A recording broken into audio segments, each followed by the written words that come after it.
Hukum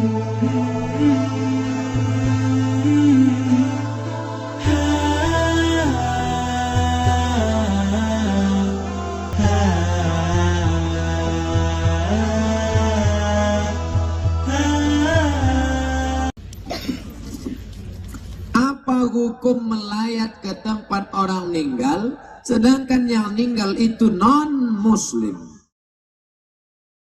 Kita punya tetangga Konghucu, kita punya tetangga Katolik, Kristen, kita punya tetangga Hindu, lalu kita datang saat dia meninggal. Hai saudaraku, aku ikut berbela-sungkawa karena bapakmu sudah meninggal, mudah-mudahan dia ditempatkan di tempat yang baik. Datang untuk sekedar bela sungkawa, hukumnya boleh, mubah, tak apa-apa. Yang tidak boleh itu kalau sudah terkait dengan ritual, ikut acara keagamaannya, ikut misanya, ikut doanya, itu baru tak boleh. Wala an abidum ma'abattum wala antum abiduna ma'abud lakum dinukum.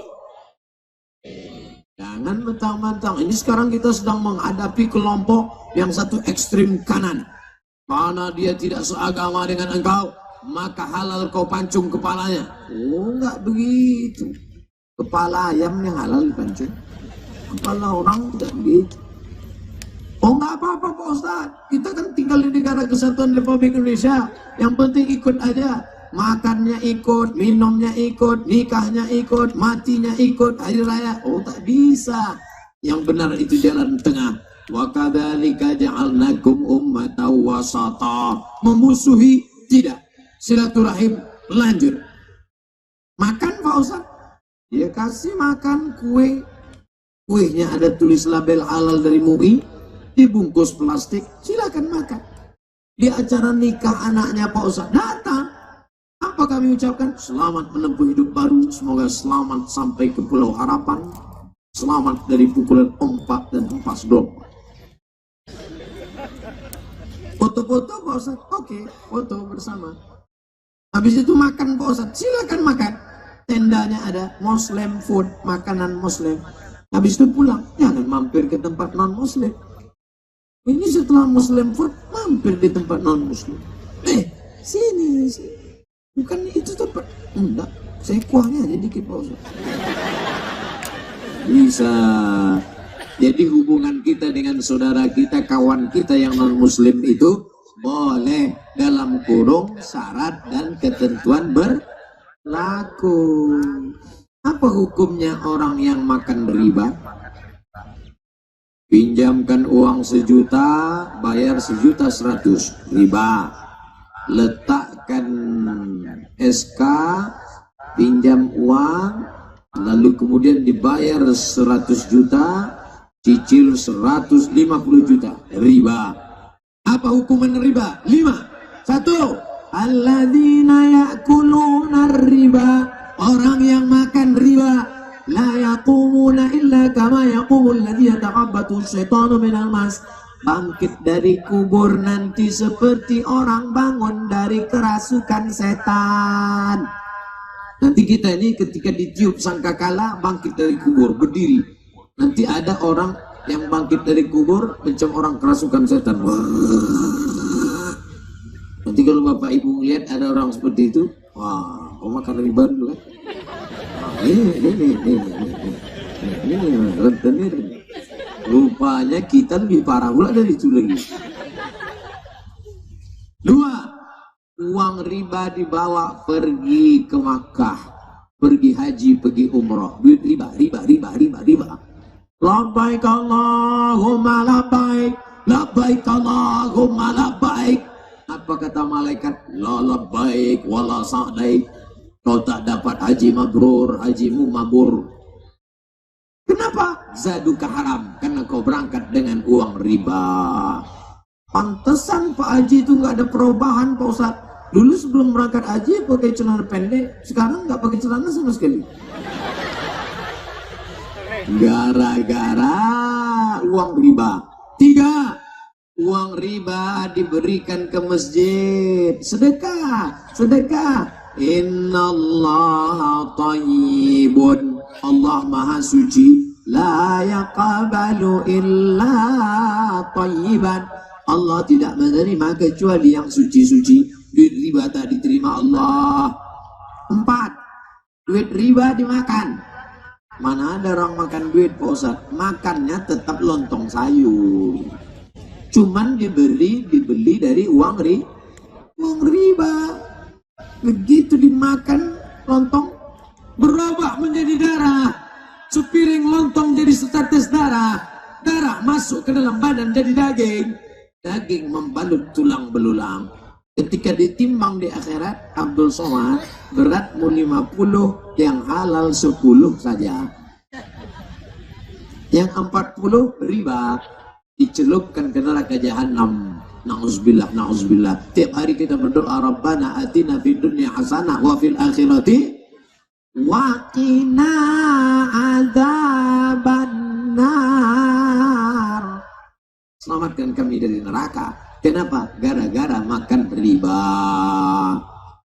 5. Apalagi hukuman orang makan riba? Nah, mama ya, mam. Sepiring bubur ayam riba kau suapkan ke mulut anakmu, masuk ke dalam badan menjadi setetes darah, darahnya masuk ke jantung, dari jantung menyembur naik ke otak. Otak anakmu jadi hitam. Gara-gara apa? Makan riba. Ayatnya, nasiyatin kazibatin qati'ah. Nasiyatin, ibu kalau ngelihat ada bayi kecil baru umur seminggu, 2 minggu, sebulan, nampak kepalanya bergerak-gerak. Pernah lihat bergerak-gerak? Itulah dia nasiyatin. Orang kita nyebutnya ubun, bukan ubur-ubur. Ubun-ubur. Bergerak. Ubun-ubun. Nasiyatin, ubun-ubun, kazibatin, pembohong, qati'atin, penipu, pendosa. Loh, yang mendosakan tangannya, yang mendosakan kakinya. Kenapa disebut ubun-ubunnya? Karena ternyata mata, tangan, kaki diperintahkan oleh otak. Otak anak kita hitam. Gara-gara kita yang mengasih dia makan riba. Lalu apa kata orang? Kenakalan remaja. Bukan nakal remaja, kenakalan bapaknya. Gara-gara menyebabkan makan riba. Anak-anak muda, nanti kalau bapak kalian marah, kenapa kau nakal sekali? Aku cuma 50% Pak, bapak yang nakal. Masih aku makan riba. Udah tahu jawabannya kan? Apa hukumnya orang yang makan riba Pak Ustadz? Jangan makan riba, selamat dari riba. Lebih baik kita sederhana bersahaja daripada nampak kaya tapi makan riba. Orang yang nggak ada utang, tenang, nggak ada riba, jantungnya normal. Gimana letak jantungnya? Normal. Tapi kalau orang yang banyak riba, utang riba,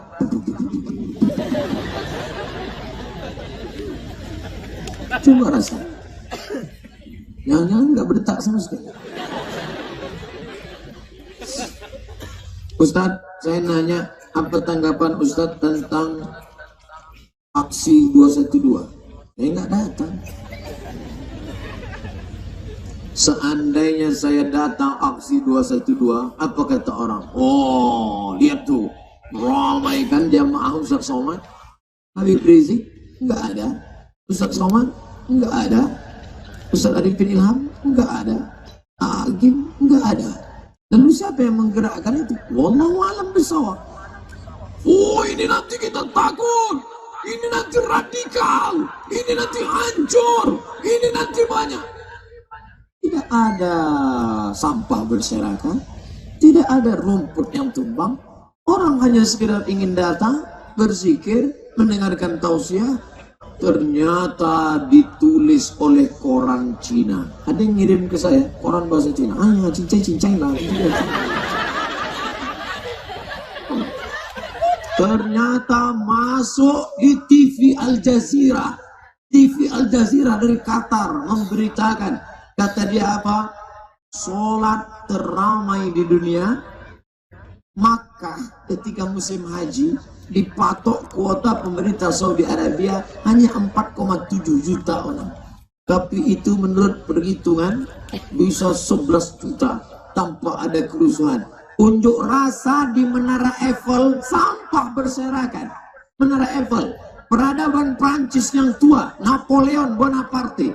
Ini tidak ada kerusuhan, tidak ada penyebaran nasi bungkus. Oh, ini orang datang karena nasi bungkus, Pak Ustaz. Gimana nasi bungkus? Tiket dari Padang 5 juta PP. Ente nuduh kami datang nasi bungkus, kami beli tiketnya 5 juta mas bro, kata dia. Ustaz kenapa nggak datang? Saya punya jadwal ceramah. Saya nggak pernah tahu kapan maulid, kapan reuni 212, kapan. Yang penting asal ada orang undang saya datang. Jadi kalau kami mau ngundang Ustaz ke Tenggarong kapan? Oktober 2020. Saya tidak pernah ngecek yang ngundang siapa, apakah Pemda, apakah gubernur, apakah bupati, apakah musola. Yang penting asal kosong saya isi, asal kosong saya isi, asal kosong saya isi. Gak pernah disurvei, gak pernah ditanya. Pas datang rupanya MDA. Benar, pas datang rupanya musola. Nah, tak pernah sih permasalahan. Kenapa Ustaz jelaskan ini? Supaya jangan ada fitnah di antara kita. Pak Ustaz, saya mau nanya, apa hukumnya menyebarkan berita di sosmed yang tidak tahu kebenarannya? Itu namanya hoax. Hoax, oh, terserahlah, mau hoax, mau hoax. Kita hanya boleh menyebarkan hak. Watawasau bil hak. Jangan rubah jadi watawasau bil hoax. Sebarkan kebenaran. Kalau mau menyebarkan berita, yang pertama, yakinkan bahwa dia bermanfaat buat kita. Yang kedua, yakinkan dia tidak mengejek agama orang. Yang ketiga, yakinkan dia tidak menjelekkan orang sehingga menimbulkan fitnah. Yang keempat, yakinkan dengan menyebarkan itu kita dapat pahala dan amal soleh. Kira-kira kalau nanti rekaman ini diupload oleh adik-adik kawan-kawan ibu kameramen, dimasukkan ke www.youtube.com, lalu di-share, itu hak apa hoax? Hak, kebenaran. Gimana cari di YouTube nanti ceramah malam ini Pak Ustaz? Mudah saja. www.youtube.com, tulis di search Somad Tenggarong, dapat videonya insyaallah. Jangan cari sekarang, belum diupload. Jangan suka menyebarkan, jangan tebarkan ujaran kebencian, hate speech, jangan sebarkan berita hoax, jangan termakan money politik. 3 pesan di mana-mana. Jangan tebarkan ujaran kebencian, hate speech, jangan sebarkan berita bohong, hoax, jangan tebarkan money politik, tapi mari jaga pileg dan pilpres yang aman, damai, dan sejahtera. Siap? Jangan korbankan masa depan bangsa hanya karena permusuhan, hanya karena kepentingan sesaat. Kita sudah lama punya kerajaan. Kutai lama, sebelum Islam datang, kapan kerajaannya? 1300 Masehi, sebelum Islam datang. Orang Kutai Kartanegara, orang Kutai Lama, orang Tenggarong sudah punya kerajaan. Orang Tenggarong bukan yang hidup di pokok kayu. Orang Tenggarong bukan orang hidup dengan binatang. Sudah punya peradaban.